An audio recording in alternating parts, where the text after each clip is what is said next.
Bonjour à toutes et à tous et bienvenue dans ce nouveau numéro de votre mag Entrepreneuriat, le rendez-vous des entrepreneurs. Très chers entrepreneurs d'ici et d'ailleurs, aujourd'hui, je reçois un entrepreneur dans le cadre de votre magazine. Il s'agit de M. Jonathan Philippe Kapinga, un entrepreneur qui entreprend dans les domaines auxquels lui-même va vous préciser au cours de notre conversation dans le domaine de votre magazine Entrepreneuriat, le rendez-vous des entrepreneurs. Je vous rappelle que pour participer dans ce nouveau numéro de votre magazine avec notre numéro WhatsApp plus 243 89 85 37 614. Je vous rappelle aujourd'hui que nous allons parler d'un thème, c'est le profil d'un entrepreneur. Mais je vous rappelle encore que je suis avec Jonathan Philippe Kapinga qui est un entrepreneur et il va nous parler de lui. Votre profil, s'il vous plaît. Bonjour Monsieur Mike, c'est déjà un plaisir pour moi de venir répondre à votre invitation. Oui. Les magazines entrepreneuriat, c'est une très bonne initiative pour nous qui sommes entrepreneurs, mais aussi, comme vous l'avez dit, pour booster, n'est-ce pas, cette volonté auprès de beaucoup de jeunes qui veulent aussi entreprendre. Eh ben, je veux quand même me présenter. Je suis chef d'entreprise, je suis cofondateur de Facilitas Food, SARL, qui est une entreprise qui évolue dans l'agro-business et dans la restauration. Ouais. Et je crois qu'on va entrer dans les vifs du sujet. J'aurai à présenter les fonds en comble ce que nous faisons. Mais au-delà de ça, je suis également cofondateur d'une ASBEL, Posteritas. Posteritas signifie simplement postérité. Aujourd'hui pour demain, c'est un peu ça notre manière, leitmotiv en fait. Nous encourageons la jeunesse par des conférences dans les écoles, par différents concours que nous organisons, des concours d'épellation ou des concours d'art oratoire, c'est important. Mais également, nous faisons des conférences sur l'entrepreneuriat dans les écoles, sur l'éducation financière, parce que c'est important aujourd'hui dans notre éducation, dans l'éducation nationale congolaise. Il n'y a presque pas un programme pour l'éducation financière. Et ça, nous voulons inculquer aux jeunes esprits, aux enfants, aux élèves. C'est cette base très importante pour devenir entrepreneur, parce qu'il faudrait déjà savoir comment gérer de l'argent. Donc au-delà de ça, officiellement en octobre je serai écrivain, parce que mon premier livre Jeunesse Insoumise va devoir sortir en octobre, un livre qui invite la jeunesse à raisonner différemment, à avoir un nouveau schéma de pensée, et c'est un peu une nouvelle philosophie de vie, et ne pas faire comme les autres, vivre à contre-courant, tel est mon principe, et je crois que c'est le principe de tout entrepreneur. Ça, c'est une nouvelle vision et c'est notre philosophie dans le magazine, parce que l'objectif dans ces magazines entrepreneuriat, c'est un peu d'inculquer à la jeunesse congolaise, à la jeunesse africaine, d'instaurer un nouveau programme dans nos programmes d'enseignement, parce que on doit pas se limiter seulement d'envoyer les enfants à l'école sans avoir à apprendre aux étudiants, aux futurs patrons de ce pays, des cadres, la manière dont on peut un jour se faire de l'argent. Et quand on parle de l'entrepreneuriat, Monsieur Jonathan Kapinga Philippe, de l'entrepreneuriat, à quoi est-ce que vous comprenez? Entrepreneuriat, c'est un esprit d'initiative déjà. C'est arriver à répondre aux besoins de la société, à ajouter une valeur, mais également à se faire de l'argent. Vous voyez? Donc, quand on arrive à avoir une idée, c'est bien déjà, mais c'est aussi agir conformément à cette idée et arriver à se faire de l'argent tout en répondant aux besoins de la société. Donc, lorsque la société congolaise a besoin des innovations, une personne peut avoir cette innovation et y répond positivement. Effectivement, donc, parce que quand on entreprend pour ne pas répondre à un besoin, notre business est amené à disparaître. On répond à un besoin, et quand on répond à un besoin, les business va continuer à se pérenniser, mais aussi à satisfaire, parce que d'abord entreprendre, c'est répondre à une cause sociale. Exactement. La société, dès qu'elle se retrouve, on est sûr que notre business va continuer à évoluer. Alors, très chers auditeurs, téléspectateurs de votre magazine Entrepreneuriat, nous sommes dans le vif de notre sujet, un profil d'un entrepreneur. Comment entreprendre, Monsieur Philippe? Entreprendre, déjà, il faut reconnaître que c'est pas facile. On est sous la pression. Il y a la pression des gens qui te disent carrément, écoute, fais comme tout le monde, suis les troupeaux. voilà, trouve-toi un travail. C'est simple comme ça. Va à l'école, ensuite trouve-toi un travail. Mais entreprendre, c'est aussi cet esprit des sacrifices. C'est fermer ses oreilles aux autres, aux gens qui te démotivent et te dire que voilà, je veux quelque chose et je veux le faire. Déjà, il faut avoir l'idée. Mais une idée qu'on ne met pas en réalisation, qu'on n'arrive pas à réaliser, reste une idée, ça ne vaut rien. Vous pouvez avoir la plus belle idée du monde, tant que vous restez renfermé dans votre carcan chez vous, eh ben, soyez-en sûrs que vous n'êtes pas entrepreneur. On ne peut pas être entrepreneur en étant à la maison. Bah, moi, je suis entrepreneur, je ne cherche pas un boulot tranquille. Moi, je suis mon propre boss. Mais qu'est-ce que tu fais? Voilà, il faut agir. Après, les gens veulent tout avoir, n'est-ce pas, pour se lancer dans l'entrepreneuriat. Ils te disent, j'ai pas d'argent, j'attends le financement et tout. Mais non, le financement ne vient pas quand on n'a rien fait. On peut rajouter que celui auprès de qui fait quelque chose en fait. Quand on fait quelque chose, on peut te rajouter. Mais du coup, il faut se lancer. L'entrepreneuriat, c'est une idée. Mais au-delà de l'idée, c'est aussi le courage. C'est aussi la force de se lancer. Même si c'est pas facile. Après, les gens veulent commencer par business plan, commencer par les documents, c'est bien bon. C'est bien, mais au-delà de tout ça, il faudrait commencer, même dans l'informel. Parce que quand on arrive à connaître les rouages, quand on arrive à maîtriser, là, on peut faire un business plan. Voilà, donc le business plan ou encore les documents ne devraient pas être un frein pour la personne qui veut entreprendre. Alors, quand vous avez une idée, lancez-vous. Voilà. Alors, quand on parle d'avoir entreprendre d'une manière, dans un premier temps informel, qui peut entreprendre? Est-ce que la personne doit avoir un document, être certifié, avoir un diplôme? Parce que les Congolais disent toujours que Nazana a un diplôme, tout le monde va mikanda et belé, je ne saurais pas. Ah, donc c'est ça, c'est un casse-tête. Qui peut avoir un profil, les critères et un document pour entreprendre? Est-ce qu'il y a une catégorie des gens? Il n'y a pas de catégorie des gens en tout cas. Steve Jobs, quand il a commencé avec Apple, il n'avait pas de titres académiques. Mark Zuckerberg non plus. Ce sont de grands hommes qui ont su façonner le monde.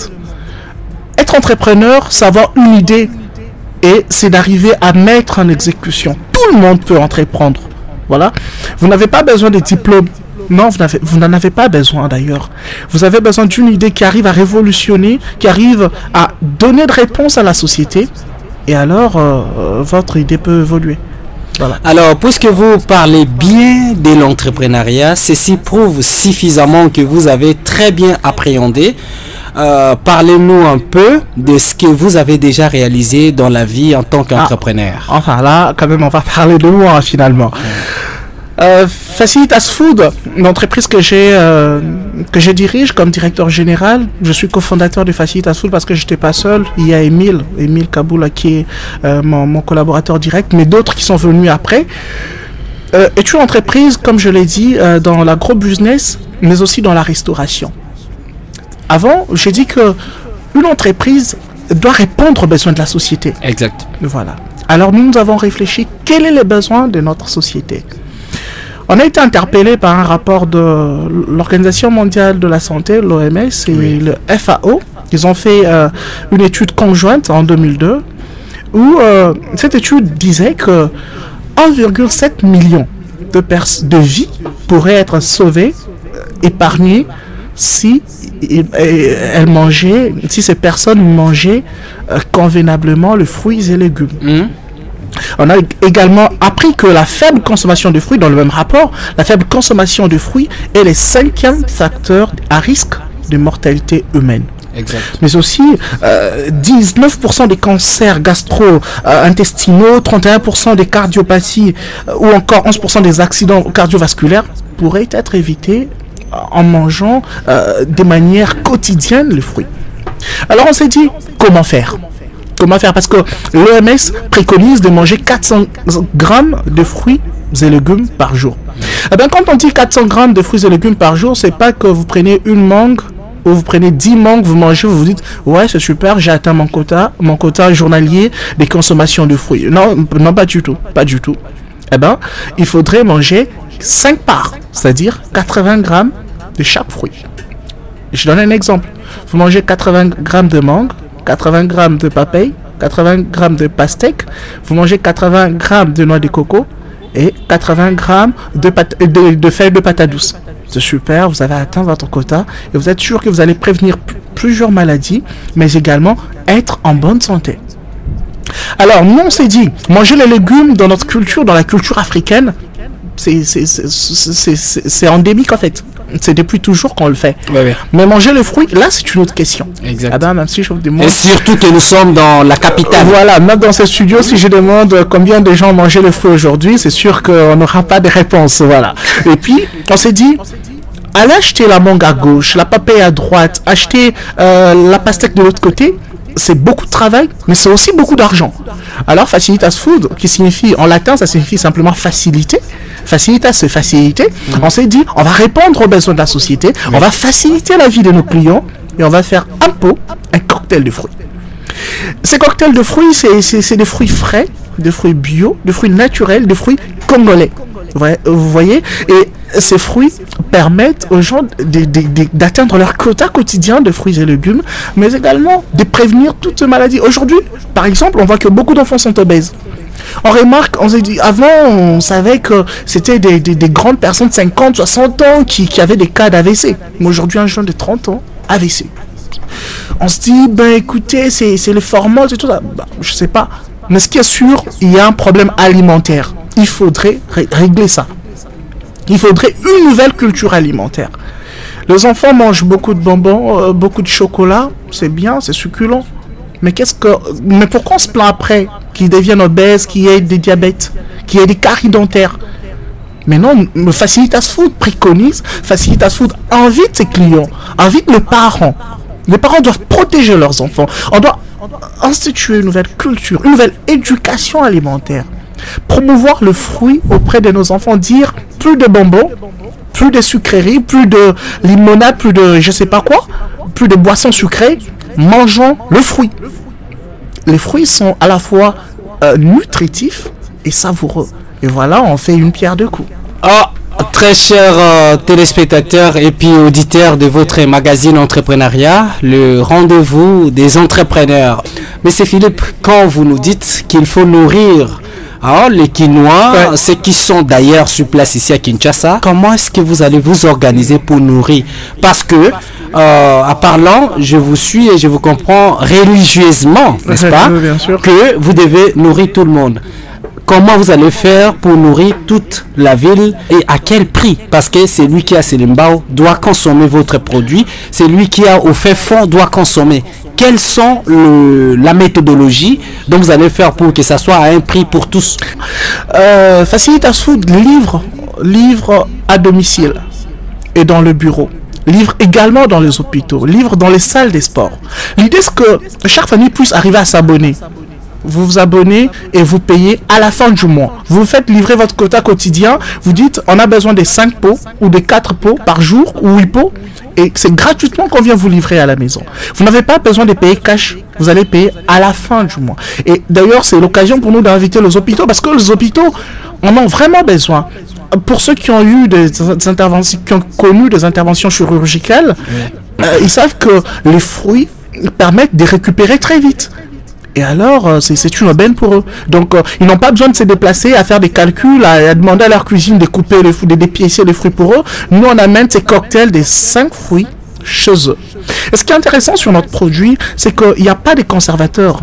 Il n'y a pas de conservateurs, il n'y a pas d'ajout. Le seul conservateur, c'est les citrons.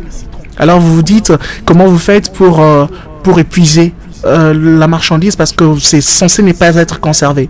Eh ben, les citrons peuvent nous permettre de conserver pendant un long moment, peut-être 4 jours. Mais nous, on veut suivre une méthodologie propre à nous. On est sérieux avec nous-mêmes en fait. Donc nos produits font maximum 24 heures. Nous livrons, c'est fabriqué le matin, c'est un peu ça les process. C'est fabriqué le matin et c'est livré dans la matinée jusqu'à dans l'après-midi. Et dans l'après-midi, c'est fini. Donc, on livre également dans les écoles. Déjà, aujourd'hui, on livre dans quelques banques, par exemple, dans quelques banques, dans quelques salles de sport, dans quelques hôpitaux. On veut qu'ils viennent encore plus. Mais certaines familles aussi sont abonnées chez nous. et les écoles également. Voilà. Sur les prix, c'est une très bonne question. Oui. C'est bien vrai que nous souhaitons que ça soit vendu de plus en plus, qu'on ait beaucoup d'abonnés. Pourquoi?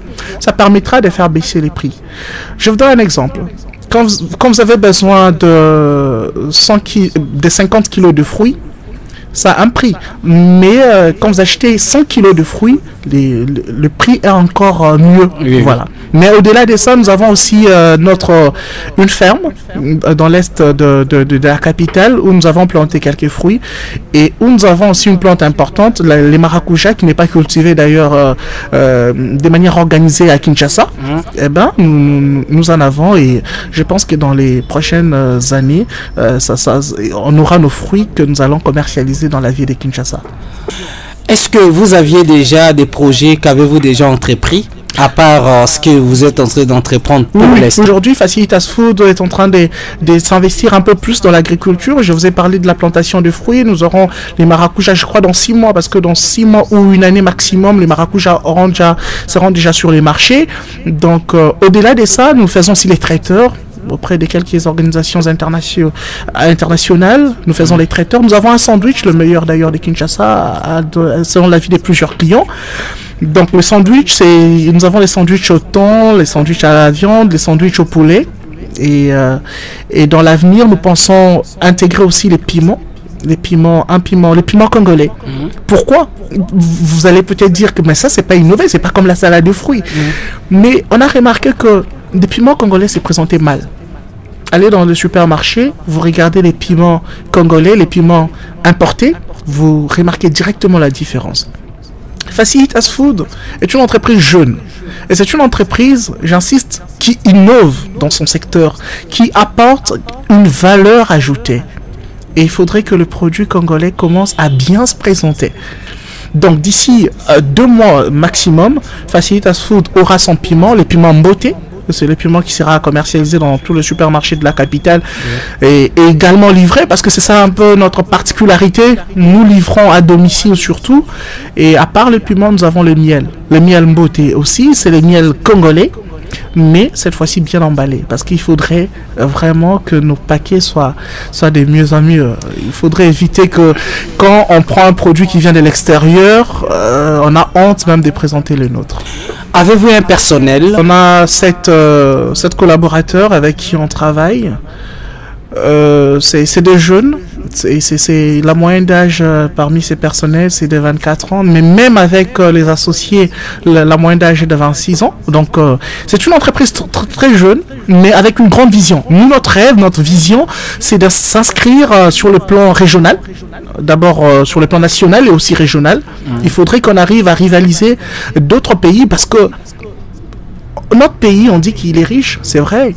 Mais il n'est pas riche que de minerais. En fait, il faudrait sortir un peu de ça, où on croit que la RDC est très riche parce qu'il y a diamants, il y a cobalt, il y a coltan, tout ça. Alors qu'on sait que quand les cours de matières premières bougent, ça bouge un peu l'économie. Mais la plus grande richesse, celle qui ne déçoit pas, c'est l'agriculture. Voilà, donc nous, on pense s'investir là-dessus et aussi penser à exporter dans l'avenir nos fruits, parce que aujourd'hui, quand vous voyez par exemple les maracujas, en Afrique, seul le Kenya et l'Afrique du Sud qui exportent les maracujas. Oui. Pourtant, c'est des fruits tropicaux que nous pouvions profiter. Parce que l'Europe en a besoin pour transformer en jus et tout ça. Et si aussi on pouvait transformer ici, parce qu'il y a déjà une grande entreprise avec laquelle on est partenaire qui produit les jus des maracujas, et ben c'est une bonne chose. Quels sont les climats endogènes qui règnent entre vous et votre personnel? De manière interne, c'est des très bonnes relations. Vous savez, être entrepreneur en Afrique, c'est être le boss. C'est celui qui ne travaille pas, qui donne des ordres. Quand vous êtes millionnaire, c'est cool. Ou quand vous êtes milliardaire, c'est cool. Tout le monde vous obéit. Mais quand on est au début, et c'est même notre vision également dans la langue, nous sommes des collaborateurs. On ne les considère pas comme nos employés seulement. Ce sont nos amis, ce sont des collaborateurs. On échange avec eux. On est une famille. C'est comme ça qu'on appelle Facilitas Food. On est une famille, on se donne des idées et on travaille tous. Aujourd'hui, je continue à travailler à la cuisine. Je continue à livrer aussi, même si je suis le directeur général. Mon collaborateur Émile aussi fait la même chose. Et c'est un peu ça. On doit sortir de notre mentalité que le boss, c'est celui qui ne travaille pas. Non, le boss, c'est celui qui travaille dur, qui travaille plus, qui s'est sacrifié plus et qui y croit plus. Vous voyez, si vous n'êtes pas tellement impliqué, ça démotive. Ça démotive. Aujourd'hui, on n'a pas le moyen de payer des grands salaires à nos employés, il faut l'avouer, parce qu'on n'a pas assez de clients. Mais au-delà de ça, on fait adhérer aux gens les gens à notre vision, et ces gens comprennent ce que nous voulons.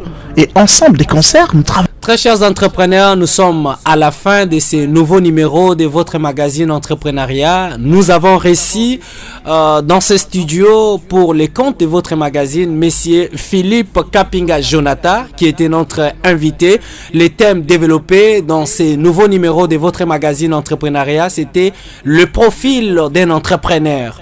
Sans oublier de mes devoirs obligatoires envers mon réalisateur Narcisse Toumba, et avec l'assistance de Monsieur Onésime de la Radio Liberté de Kinshasa, notre chaîne partenaire. Je vous donne rendez-vous à suivre votre magazine demain à partir de 20h sur notre chaîne partenaire, la Radio Liberté. 20h, vous avez le temps de suivre ces magazines, et sur notre chaîne YouTube Entrepreneuriat TV, vous aurez l'intégralité. Quant à moi, je vous dis au revoir et à la prochaine occasion. Bye.